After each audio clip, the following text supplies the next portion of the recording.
So students, हमने अभी तक देखा था यहाँ पर कि किस तरीके से एक बाइलोब्ड स्ट्रक्चर होता है एंथर का। उस बाइलोब्ड स्ट्रक्चर में दो थीका होते हैं, अल्टीमेटली दो लोब्स हैं जिनके अंदर एक लोब के अंदर देखें तो दो थीका थे। इस थीका के अंदर आप देखें डिफरेंट चार कॉर्नर्स पे चार माइक्रोस्पोरेंजियम स्ट्रक्चर थे, माइक्रोस्पोरेंजियम, और एक माइक्रोस्पोरेंजियम में, ये चार थे माइक्रोस्पोरेंजियम, तो एक माइक्रोस्पोरेंजियम की लेयर्स थी। यहाँ पर जो डिफरेंट लेयर्स थी उसमें बाहर की तरफ एपिडर्मिस थी, अंदर एंडोथीसियम, फिर कुछ middle layer and tapetum. Tapetum ज्यादा डेंस थी और वो नरिशमेंट का काम कर रही थी अंदर की स्पोरोजिनस सेल्स। स्पोरोजिनस सेल्स को हम पॉलन मदर सेल्स भी कहते हैं या माइक्रोस्पोर मदर सेल्स कहते हैं। ये करती हैं reductional division that is meiosis, और मियोसिस करके ये बनाती हैं चार तरीके की माइक्रोस्पोर्स। हमने ये भी देखा था कि चार माइक्रोस्पोर्स जो बनते हैं उन्हें हम टेट्राइड कहते हैं, और अल्टीमेटली ये चारों डिसोसिएट होके पॉलन ग्रेन बनाते हैं। इतना हम पार्ट पिछली वीडियो में ऑलरेडी डिस्कस कर चुके हैं। इस वीडियो में हम डिस्कस करेंगे पॉलन ग्रेन का फॉर्मेशन, एग्जैक्टली ये जो स्टेजेस हैं ये कैसे हुई, ठीक है, और पॉलन ग्रेन दिखता कैसा है। चलिए शुरू करते हैं। पॉलन ग्रेन के अगर हम बताएं यहां पर तो ये रिप्रेजेंट करता है मेल गैमेट, और इसके अंदर दो लेयर्स होती हैं। बाहर की लेयर को हम कहते हैं एक्साइन, और अंदर की लेयर जो होती है उसे हम कहते हैं इंटाइन। सबसे पहले मैं आपको दिखाना चाहूंगा कि एक पॉलन ग्रेन का स्ट्रक्चर कैसा होता है। तो देखिए यहां पर इस स्ट्रक्चर में हमें क्या दिखाया है, पॉलन ग्रेन के टेट्राइड दिखाए हैं, मतलब कहीं ना कहीं चार माइक्रोस्पोर्स दिख रहे हैं आपको। चार माइक्रोस्पोर्स अल्टीमेटली इस तरह से कनेक्टेड हैं, और उनमें से एक अगर बाहर हो जाए तो वो एक, चार पहली बात तो ये रहे 1 2 3 एंड 4, और इनमें से कोई एक निकल जाए तो वो अल्टीमेटली डेवलप करेगा इस तरीके के स्ट्रक्चर में। इस स्ट्रक्चर के दो लेयर्स होती हैं, एक बाहर की लेयर होती है जिसे हम कहते हैं एक्साइन आउटर लेयर, और जो अंदर की लेयर होती है इसे हम कहते हैं इंटाइन। ठीक है, एक तो ये पता होना चाहिए। और ये जो डिवाइड करता है माइटोसिस से करता है, अल्टीमेटली दो सेल यहां पर क्रिएट होती है एक पॉलन ग्रेन के अंदर। तो ये जो स्ट्रक्चर है ये एक सिंगल पॉलन ग्रेन का है। चार तरीके के माइक्रोस्पोर डेवलप करेंगे इस तरीके के पॉलन ग्रेन स्ट्रक्चर में, जहां पर एक जेनरेटिव सेल बनती है, एक वेजिटेटिव सेल बनती है। वेजिटेटिव सेल ज्यादा लार्जर होती है साइज में, जेनरेटिव सेल छोटी होती है। इसी चीज को बस मैं यहां पर एक्सप्लेन करने की कोशिश कर रहा हूं, आपको समझ में तो आई गया होगा। ठीक है, अब ये जो एक्साइन लेयर होती है, सबसे पहली बात जो क्वेश्चन यहाँ पे पूछा जाता है वो है ये किसकी बनी होती है, बनी हुई किसकी है, ये क्वेश्चन आएगा 1 मार्क का। तो वहां पर आंसर होता है स्पोरोपोलिन नाम के मटेरियल की, सब्सटेंस की बनी होती है। स्पोरोपोलिन, फिर से बोल रहा हूं, स्पोरोपोलिन नाम के सब्सटेंस की बनी होती है। एक्सट्रीमली रेजिस्टेंट होता है ये material, extremely resistant to high temperature लगा लो, एसिडिक कंडीशन लगा लो, कहीं कोई एंजाइम लगा लो, एल्कलाइन मीडियम लगा लो, कुछ भी आप पॉलन ग्रेन पर डाल दो, पॉलन ग्रेन की ये इतनी मजबूत है बाहर की लेयर कि अंदर के जो कंपाउंड कंपोनेंट है, न्यूक्लियस है, उसको एक्सट्रीम प्रोटेक्शन रखती है। क्यों जरूरी है इस तरीके का मटेरियल? बिल्कुल जरूरी है क्योंकि पॉलन बिल्कुल एक्सपोज हो गया एनवायरनमेंट में। अभी तक तो वो एकदम प्रोटेक्टेड एनवायरनमेंट में रह रहा था, लेकिन बाहर निकलते के साथ ही वो कंप्लीटली एक्सपोज हो गया। कॉमन सेंस, ठीक है। तो इस तरीके का मटेरियल होना कितना ज्यादा जरूरी है ताकि ये पूरा का पूरा पॉलन ग्रेन प्रोटेक्टेड रहे। ठीक है, ये हो गया एक्साइन। अंदर की जो लेयर होती है इसे हम कहते हैं इंटाइन। ये अंदर की लेयर है, ये कंपैरेटिवली थिन होती है लेयर, और ये कंटिन्यूअस होती है। स्पोरोपोलिन में क्या होता है, एक पोर होता है बीच में, इसकी वजह से हम ये कहते हैं कि वो कंटिन्यूअस लेयर नहीं है। उस पोर के थ्रू ही क्या होता है, बाहर मटेरियल निकलता है, न्यूक्लियस निकलता है, वो हम आगे डिस्कस करेंगे। अल्टीमेटली जो इंटाइन की लेयर होती है ये बनी होती है सेलुलोज से और पेक्टिन से। यहां पर दो वर्ड याद रखिएगा, सेलुलोज एंड पेक्टिन। क्वेश्चन यही बनता है 1 मार्क का कि आउटर लेयर और इनर लेयर ये पॉलन ग्रेन की किसकी बनी है, या बेसिक क्वेश्चन है कि पॉलन ग्रेन की लेयर्स को बताइए क्या नाम है और वो किस चीज से बनी है। सिंपल सेलुलोज और पेक्टिन लिखने के एक नंबर है, एक नंबर पीछे एक्साइन जब लिखा था बाहर की लेयर तो स्पोरोपोलिन लिखने का एक नंबर मिल जाता है। ठीक है, स्पोरोपोलिन की कैरेक्टरिस्टिक पूछ सकता है तो अच्छी कैरेक्टरिस्टिक भी मैंने आपको बता दी किस तरीके की उसकी कैरेक्टरिस्टिक्स है। बाकी जर्म पोर, ये जर्म पोर जो मैंने आपको बताया यही पोर की मैं बात कर रहा था, ये एक्साइन के अंदर होता है, और इस पोर पर स्पोरोपोलिन नहीं होता। ध्यान देने की बात है, इस पोर पे इस पोर पर स्पोरोपोलिन एब्सेंट होता है, और यहीं से पॉलन ट्यूब का डेवलपमेंट होता है। पॉलन ट्यूब आपको पता है, स्टिग्मा पे जब पॉलन आता है तो वहां पर एक ट्यूब जनरेट होती है, और ये पॉलन ट्यूब जनरेट कहां से हुई, पॉलन ट्यूब जनरेट हुई उस स्पोर से एक्साइन के जहां स्पोरोपोलिन एब्सेंट है। Please remember this point. एक प्लाज्मा मेम्ब्रेन होती है जो पूरे साइटोप्लाज्म को सराउंड करके रखती है पॉलन ग्रेन में। तो बाहर की लेयर क्या है, कितनी लेयर्स हो गई, सबसे बाहर की लेयर पहले एक्साइन हो गई, उसके बाद अंदर की लेयर हो गई, उसे इंटाइन बोल रहे हैं, और फिर एक लेयर आपकी कौन सी हो गई, जो एक नॉर्मल सेल की होती है, सेल मेम्ब्रेन, ठीक है ना, या प्लाज्मा मेम्ब्रेन। ये बेसिक स्ट्रक्चर है। तो ये स्ट्रक्चर मैंने ऑलरेडी आपको दिखाई दिया है, कुछ इस तरीके का स्ट्रक्चर है, आपको आपकी एनसीईआरटी में दिख ही रहा है। अल्टीमेटली आप देखिए इसमें भी कुछ पॉलन के स्ट्रक्चर के बारे में दिखाया हुआ है कि किस तरीके से यहाँ पर देखो स्पोरोपोलिन आपको पूरी बाहर की लेयर दिख रही है और स्पोर्स के स्ट्रक्चर्स हैं, स्पोर के डायग्राम है। तो ये डायग्राम आपके एनसीईआरटी का ही है, इलेक्ट्रॉन माइक्रोस्कोप से लिया हुआ डायग्राम है।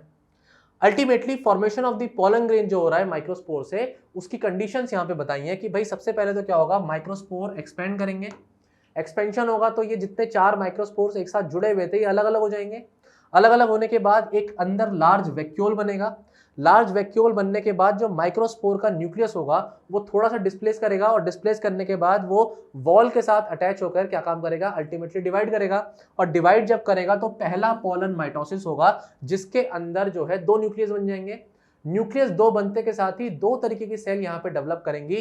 पहली सेल जो है वो लार्ज है जिसे हम वेजिटेटिव सेल कहते हैं, और जो छोटी सेल है उसे हम कहते हैं जेनरेटिव सेल। तो अगर इसको मैं डायग्रामेटिकली दिखाऊं तो कुछ इस तरीके से होगा, देखिए ध्यान से। ये आपकी 2 सेल बन जाएंगी, जो बाहर की सेल होगी वो बन जाएगी वेजिटेटिव सेल। इसका जो न्यूक्लियस होता है वो क्या होता है, इर्रेगुलर न्यूक्लियस है। ध्यान रखिएगा इस बात को, एनसीईआरटी ने भी लिखा हुआ है। और जो आपकी दूसरा का जो न्यूक्लियस है वो यहां दिखाया हुआ है, और इस वाली सेल का जो आपका नाम होता है वो है जेनरेटिव सेल। स्मॉलर कौन सी है, जेनरेटिव सेल स्मॉलर है। लार्जर कौन सी है, वेजिटेटिव सेल लार्जर है। बाहर की लेयर क्या है भाई, एक्साइन होती है। बीच की लेयर, अंदर की लेयर क्या है, इंटाइन होती है। ये बात तो बताई दी, ठीक है, ये समझ में आ गया। सेम चीज है जो यहाँ पर लिखी है कि बाहर की सेल जो लार्ज होती है वो वेजिटेटिव सेल है, अंदर की जेनरेटिव सेल है। और ये कैसी स्टेज है, ये जो कैसी स्टेज है, ये 2 सेल स्टेज है, ये 2 सेल स्टेज है। एनसीईआरटी ने ये फैक्ट भी लिखा हुआ है कि 60% एंजियोस्पर्म्स में होता क्या है कि जो आपका ट्रांसफर होता है पॉलन ग्रेन का इस 2 सेल स्टेज पे होता है, ठीक है। लेकिन कभी कभी क्या होता है, 2 सेल स्टेज के बाद ये सेल फर्दर डिवाइड कर जाती है और ये बन जाती है 3 सेल स्टेज, ठीक है। तो pollen grain release generally in 2 cell stage, लेकिन कभी कभी ये 3 सेल स्टेज में भी ट्रांसफर हो सकता है। एनसीईआरटी ने कहा है ये पॉसिबिलिटी होती है, लेकिन जनरली क्या है, 2 सेल स्टेज है। जब जनरली पूछेगा तो 2 सेल ही आंसर लिख करके आना है, ठीक है। इसके बाद आप देखिए ये वेजिटेटिव और जेनेटिव सेल की कुछ कैरेक्टरिस्टिक्स हैं। अगर कल डिफरेंशिएट करने को आ गया तो आपको पता होना चाहिए इनकी कैरेक्टरिस्टिक्स। सबसे पहला, vegetative cell bigger in size है, सिंपल है। इसका न्यूक्लियस इररेगुलर है, मैंने डायग्राम में दिखाया था। और ये ही वो पर्टिकुलर सेल है जहां से ट्यूब सेल बनेगी, पॉलन ट्यूब का फॉर्मेशन होगा। ये लिखा ही हुआ है मैंने, पॉलन ट्यूब का यहां पर ग्रोथ होनी शुरू होगी। Vegetative cell is responsible for the growth of the pollen tube. आगे जब मैं पिस्टल पॉलन इंटरेक्शन पढ़ाऊंगा वहां पर मैं आपको बताऊंगा पॉलन ट्यूब देखो बन रही है, तब मैं इस पॉइंट को रिपीट करूंगा कि ये वेजिटेटिव सेल ही है जो पॉलन ट्यूब क्रिएट कर रही है, ठीक है। Next, size of the generative cell, तो वो ऑब्वियसली छोटा ही है। इसमें स्पिंडल शेप है, ये बेसिकली पूरी की पूरी सेल। और यहाँ पर जो डेंस साइटोप्लाज्म और न्यूक्लियस है, यही वो न्यूक्लियस है जो अल्टीमेटली डिवाइड करेगा, 2 न्यूक्लियस बनाएगा, और ये 2 न्यूक्लियस अलग अलग जाकर के फर्टिलाइज करेंगे। इसकी वजह से डबल फर्टिलाइजेशन हम इसको बोलेंगे। तो जेनरेटिव सेल का न्यूक्लियस होता है जो आगे जाकर के फर्टिलाइज करता है। Please remember this. Generative cell का जो साइटोप्लाज्म है, कहीं ना कहीं जेनेटिव सेल पूरी की पूरी वेजिटेटिव के साइटोप्लाज्म में मूव कर रही है। इसका मतलब सिंपल है कि जो वेजिटेटिव सेल है वो इतनी बड़ी है कि छोटी सी जेनेटिव सेल उसके अंदर ही ऐसा लग रहा है कि घूम रही है, ठीक है।